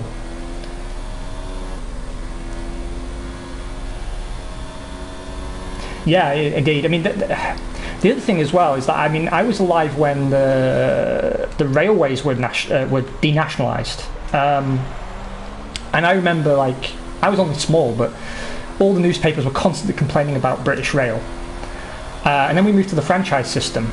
And the argument was, well, we're moving away from a monopoly, but what you actually have is regional monopolies. And ticket prices have skyrocketed, and service has actually got worse, which, honestly, as a capitalist at heart, I was kind of surprised about.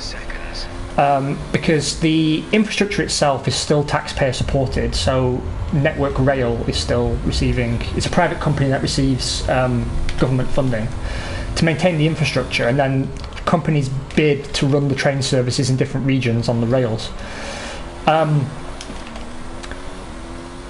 there's no competition. So if I wanted to get a train from Edinburgh to Glasgow, there is ScotRail. And different companies bid to run ScotRail, but at the end of the day, it is just ScotRail. There's not another... There are some examples where there's different options. So, say Manchester Airport into Lancashire, you can take Northern Rail or TransPennine Express, but there's not many other cases I can think of where you've got direct competition like that, and it's on a very limited number of routes. And so when you look at the data and my own personal experience, I had a better experience with the railways under a nationalised system. Might not necessarily be the case now, but how I've started to see it, and you may disagree with this, but I'd be interested to hear your thoughts, is that certain things like utilities and national infrastructure, I don't see as profit-making enterprises in and of themselves. I see them as investments that enable profit-making people and enterprises to go and make profit.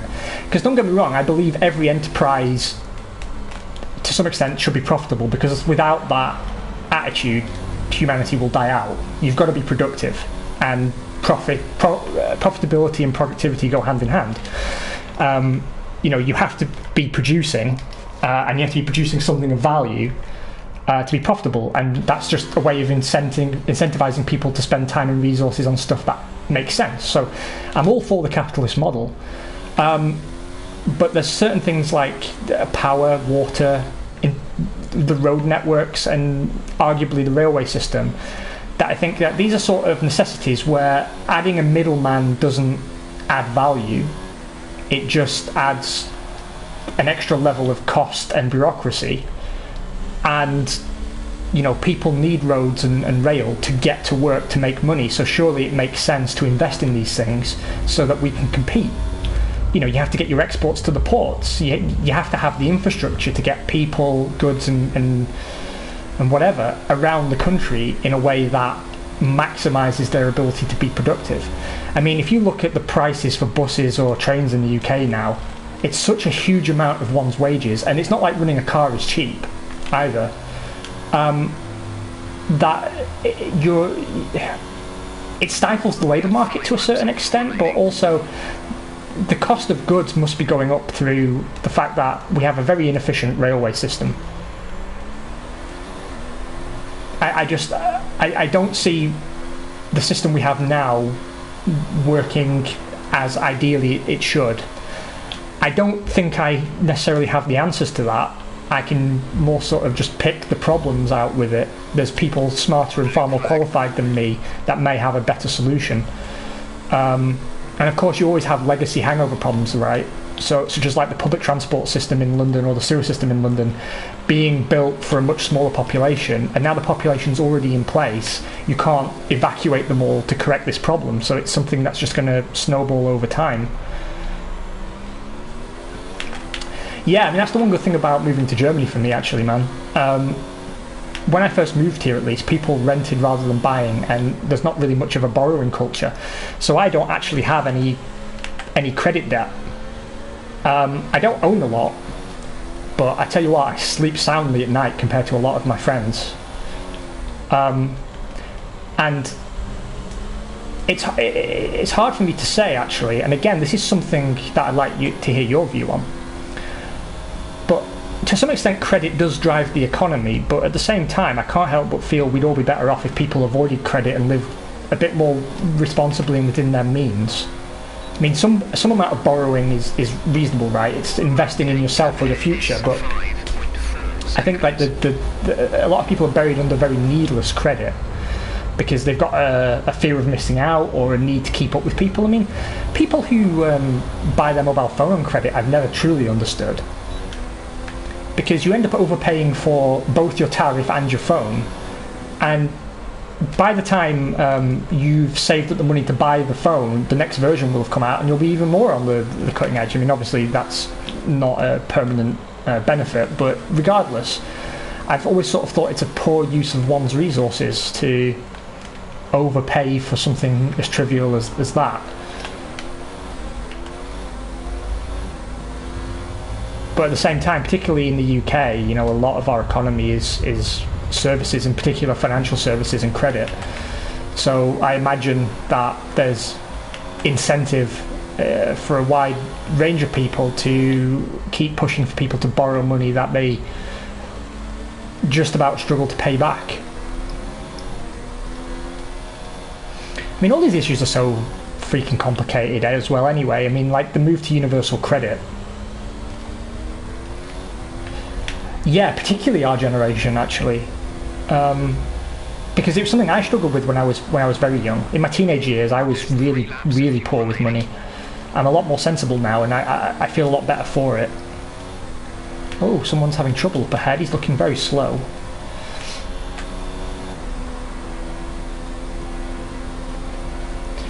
Yeah, that's also true. I tell you what.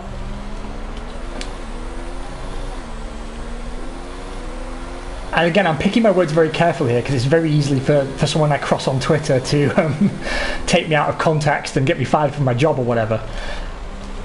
But I feel a certain amount of perhaps guilt over the fact that our generation has not had any of the hardships that came before. I found myself at times partly, hoping's the wrong word, but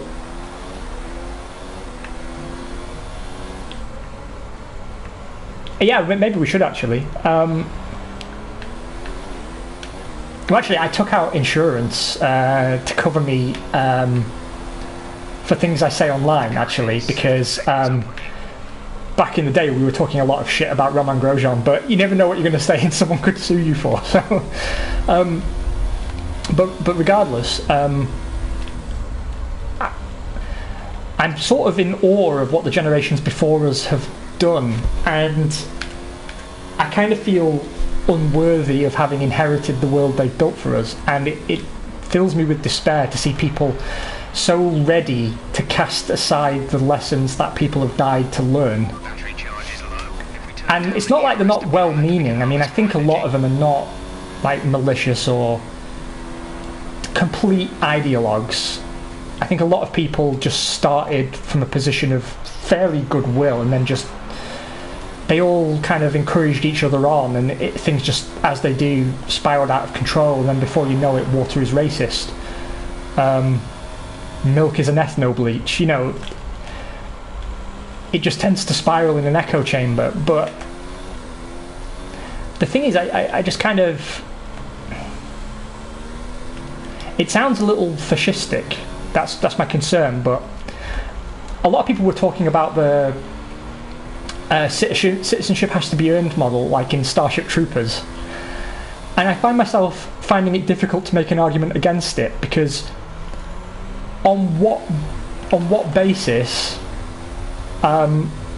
do we have the right to unpick the foundations built by our forebears without ever having contributed as they did? But at the same time, the system should always serve people which are alive and not dead. So it's kind of a tricky thing for me, but I think there is a fair argument to be made that something that hasn't been earned carries less value.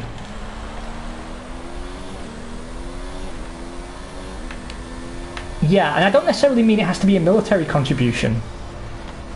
It's more like, I just think people need to better appreciate the work that goes into making society as comfortable as it is. But then again, inherently, I shirk away from forcing people to do anything, because that's an imposition on their individual rights. You know, who am I to tell them that they have to go out and clean the streets? So it's a very hard question for me. It's something I've been pondering a lot, but I'm just very worried about the trajectory we're on.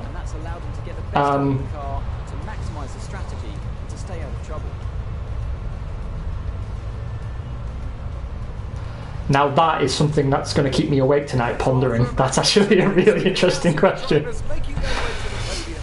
Once again, it's the Silver Arrows who take top spot. A well-earned victory for Mercedes.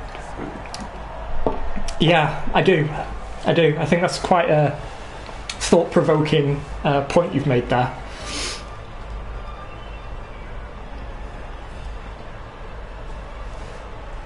Yeah, I don't know.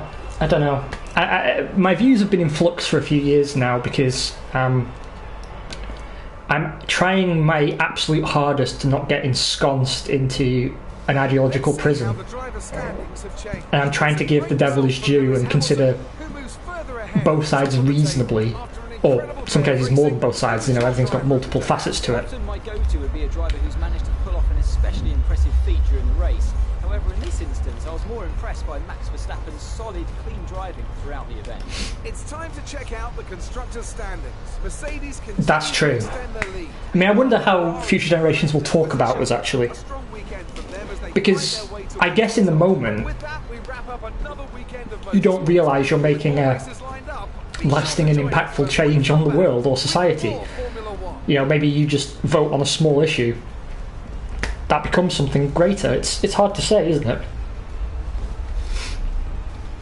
But still, I think people are becoming very quick to discard. Do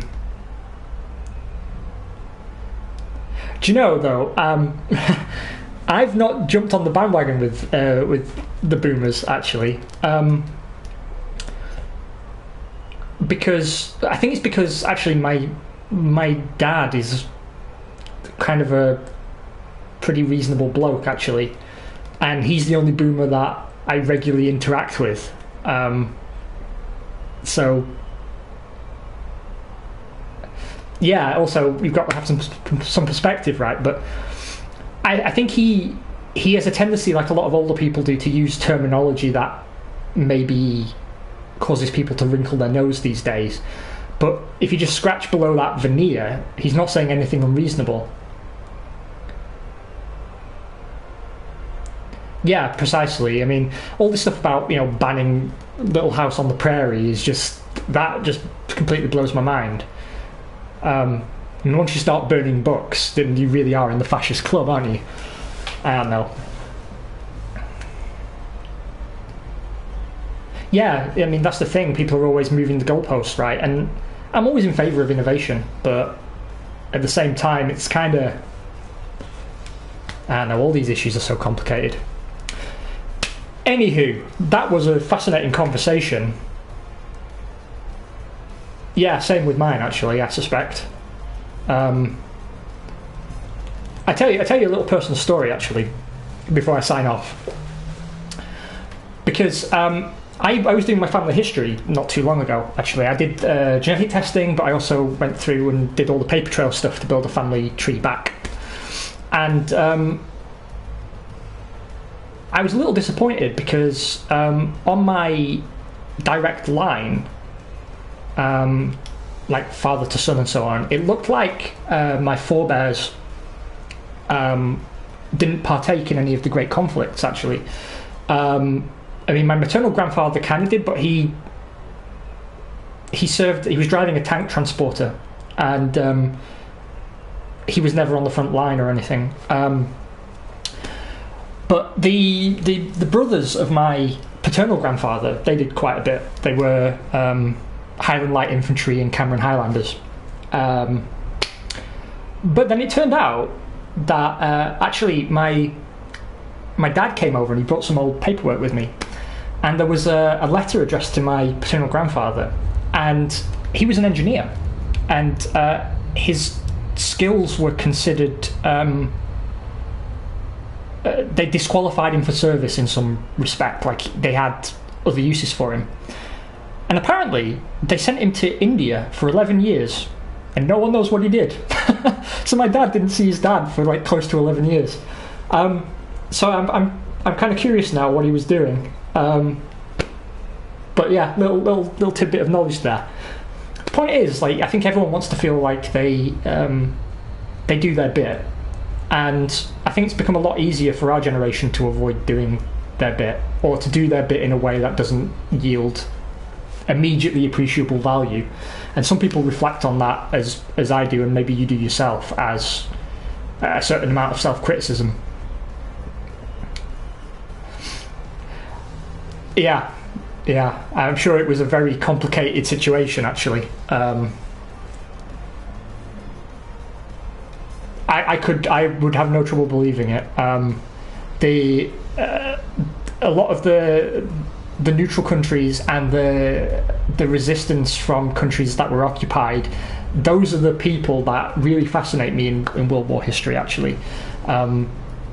Like the Free French and the Scandinavians and Low Countries people who came to the UK and formed regiments and air squadrons and stuff. Like, some of those people were staggeringly brave. I mean, not that the others weren't, but there's something kind of exceptional about a lot of their stories.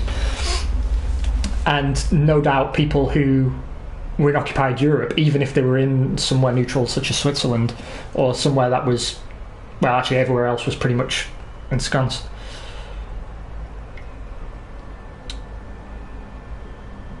Magnus, what's his name again? Oh, shit.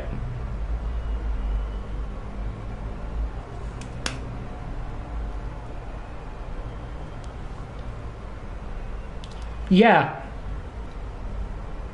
it could be. I don't know. It was. Some of them were just complete nutters, right? I mean, I don't think I could do what any of them did. I really do doubt my ability. I'd like to flatter myself that I could contribute in some way, but honestly, in my heart of hearts, I sort of cannot comprehend how brave some of these people were. It's just astonishing. Yeah, complete nutter. But God bless him. God bless him. Well, my friend, thank you for joining me. We should definitely have a bit of a chat on this stuff, because I think it's a fascinating topic. It's nice to speak to someone who can hold an intelligent conversation. I'm going to go and get my groceries now, and I'm going to eat some dinner because I'm starving. I will be streaming again later this week, possibly Friday, and at some point Simon and I will be starting the Failcast. He just had to reschedule because we planned it for Monday, and he was commentating on esports, so we had to reschedule again, and we haven't picked a new date yet, but I'm sure we'll bump into each other on Twitter anyway. Take care of yourself, mate. Have a good time, and thanks to everyone who joins on replay or who stopped in during the stream. We had 3 or 4 people lurking, and we tend to get some views here and there on the replay, so hello to you, and I wish you all a good rest of the week. Bye, Z's.